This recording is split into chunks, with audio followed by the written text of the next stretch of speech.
পরবর্তী নির্দেশনা না দেওয়া পর্যন্ত তবলিগ জামাতের সাদপন্থীদের কার্যক্রম বন্ধ রাখার নির্দেশনা দিয়েছে স্বরাষ্ট্র মন্ত্রণালয়।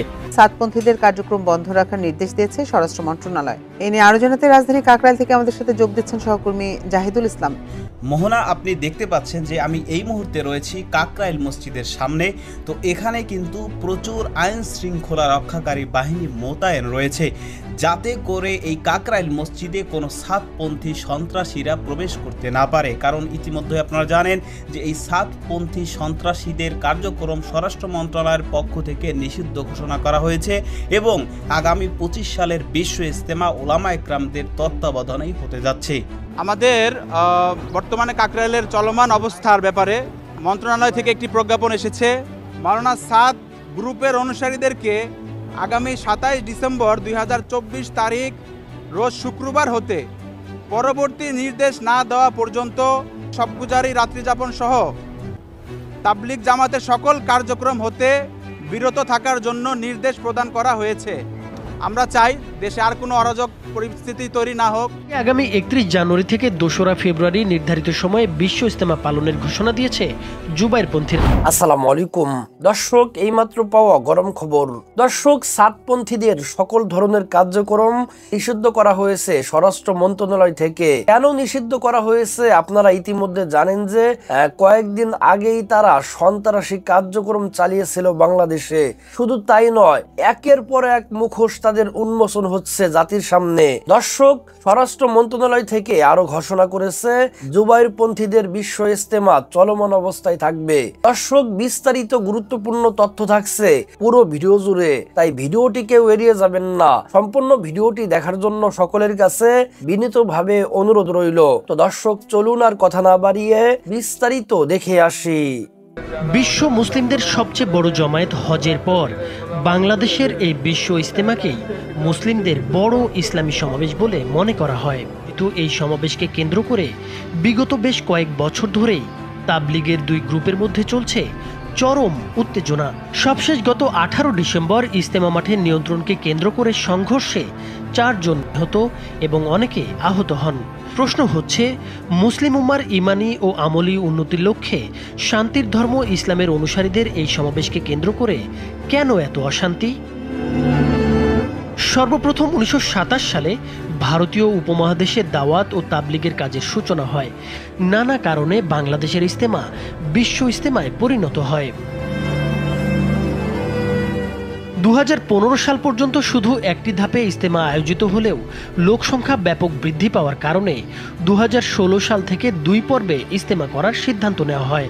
2018 সালের এক হিসেবে দেখা যায় বিশ্বের প্রায় 101টি দেশ থেকে বাংলাদেশের ইজতেমায় ধর্মপ্রাণ মুসলিমরা অংশগ্রহণ করেছিলেন। তবে এই ইজতেমাকে কেন্দ্র করে বিশ্ব মুসলিমদের মধ্যে বাংলাদেশের যে সুনাম অর্জিত হয়েছিল তা অনেকটা ম্লান হয়ে গেছে তাবলিগ জামাতের মধ্যে বিগত কয়েক বছর ধরে চলা দ্বন্দ্ব এবং সংঘর্ষের কারণে। ইজতেমাকে কেন্দ্র করে যে সংঘর্ষ বা উত্তেজনা চলছে এর শুরুটা অবশ্য অনেক আগের। 2017 সালে ভারতের দিল্লির তাবলিগের কেন্দ্রীয় নেতা মাওলানা মোহাম্মদ সাদের একটি বক্তব্যকে কেন্দ্র করে বিশ্ব ইজতেমার আয়োজক তাবলিগ জামাতের নেতাদের মধ্যে বিভেদ সৃষ্টি হয়েছিল।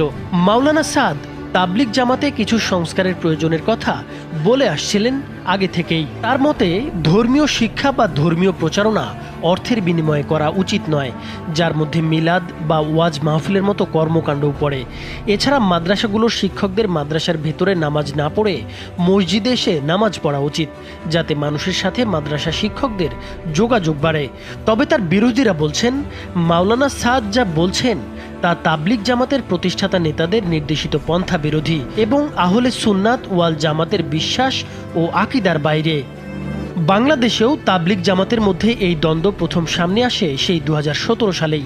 সে বছর বাংলাদেশের তাবলিগের মূল কেন্দ্র কাকরাইল মসজিদে 2 দল কর্মীর মধ্যে হাতাহাতি হয়। সে সময় হেফাজতে ইসলামের প্রতিষ্ঠাতা আমির আহমদ শফির উপস্থিতিতে এক সম্মেলনে মাওলানা সাদকে বাংলাদেশে নিষিদ্ধ করা সহ বিভিন্ন সিদ্ধান্ত জানানো হয়। এর মধ্যে একটি ছিল মাওলানা সাদের বক্তব্য ও মতবাদকে অনুসরণ করা হবে না এবং পরবর্তী বিশ্ব ইজতেমায় তাকে বাংলাদেশে আসতেও দেওয়া হবে না। সেবার মাওলানা সাদ বিশ্ব ইজতেমায় যোগ দিতে ঢাকায় এসেও ইজতেমা প্রাঙ্গণে যেতে পারেননি। কাকরাইল মসজিদে অবস্থান নিয়ে সেখান থেকেই আগেই দিল্লি ফিরে যান তিনি। মাওলানা সাদ হচ্ছেন তাবলিগের মূল প্রতিষ্ঠাতা মাওলানা ইলিয়াস শাহর নাতি। তার পরিবার দীর্ঘদিন ধরে তাবলিগ জামাতের গুরুত্বপূর্ণ নেতৃত্ব দিয়ে আসছে। বিশ্বব্যাপী তাবলিগ জামাতের কার্যক্রম একটি নিয়ন্ত্রণকারী পর্ষদ শুরায়ে নিজামের তত্ত্বাবধানে পরিচালিত হয়। ওই পর্ষদেরই একজন সদস্য ছিলেন মাওলানা সাদ। তাবলিগের প্রতিষ্ঠাতা মাওলানা ইলিয়াসের উত্তরসূরি হিসেবে পর্ষদে তার বিশেষ মূল্যায়ন ছিল, কিন্তু হঠাৎ করে তিনি পর্ষদ ব্যবস্থা ভেঙে দিয়ে নিজেকে একক আমির ঘোষণা করেন। মাওলানা সাদকে যারা অনুসরণ করেন তাদের সাদপন্থী বলা হয়। অন্যদিকে মাওলানা জুবায়ের ঢাকার কাকরাইল মসজিদের ইমাম, তার অনুসারীদের জুবায়েরপন্থী বলা হয়। যদিও এই বিষয়ে আপত্তি জানিয়েছেন কথিত জুবায়েরপন্থীরা।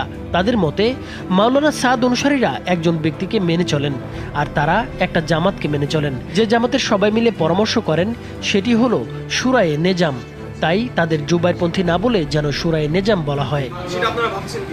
বাংলাদেশের তাবলিগ জামাতের এই দুই অংশের মধ্যে দ্বন্দ্ব আবারও সংঘাতের রূপ নেয় গত 18 ডিসেম্বর। টঙ্গীর তুরাগ তীরে অবস্থিত বিশ্ব ইজতেমা ময়দানের নিয়ন্ত্রণকে কেন্দ্র করে দুপক্ষের সংঘর্ষে কমপক্ষে 4 জন প্রাণ হারান, আহত হন অন্তত 50 জন। পরে সবাইকে সরিয়ে দিয়ে মাঠের নিয়ন্ত্রণ নেয় আইন শৃঙ্খলা বাহিনী।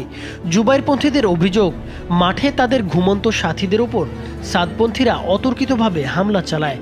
তাদের অনুসারীদের মধ্যে হতাহতের সংখ্যা বেশি এবং অনেক আহত ব্যক্তি হাসপাতালে চিকিৎসাধীন অবস্থায় রয়েছে। তারা আরও অভিযোগ করেন যে সাদপন্থীরা সন্ত্রাসী কার্যকলাপ চালাচ্ছে এবং এদের নিষিদ্ধ করা উচিত। তারা ঘোষণা দিয়েছেন ভবিষ্যতে সাদপন্থীদের কোনো ইজতেমার আয়োজন করতে দেওয়া হবে না। অন্যদিকে সাদপন্থীদের অভিযোগ, জুবায়েরপন্থীরাই সংঘর্ষের জন্য দায়ী। তাদের অনুসারীরা সাদপন্থীদের ওপর প্রথমে আক্রমণ চালিয়েছে। পূর্ব ঘোষণা অনুযায়ী সাদপন্থীরা ইজতেমা মাঠে প্রবেশ করতে চাইলেও জুবায়েরপন্থীরা অবৈধভাবে মাঠ দখল করে রেখেছিল। অনেকটা বাধ্য হয়ে সাদপন্থীরা মাঠে প্রবেশ করেছিলেন। তারপরে এর আগে 2018 সালেও এই দুই গ্রুপ সংঘর্ষে জড়িয়েছিল। সেবার একজন নিহত ও শতাধিক আহত হয়েছিলেন। এমনকি সবশেষ গত নভেম্বরে ইজতেমা ও ঢাকার কাকরাইল মসজিদের নিয়ন্ত্রণ নিয়ে দুপক্ষকে মুখোমুখি অবস্থানে দেখা গিয়েছিল। আসন্ন নতুন বছরেও দুই পর্বে বিশ্ব ইজতেমা অনুষ্ঠিত হওয়ার কথা আছে।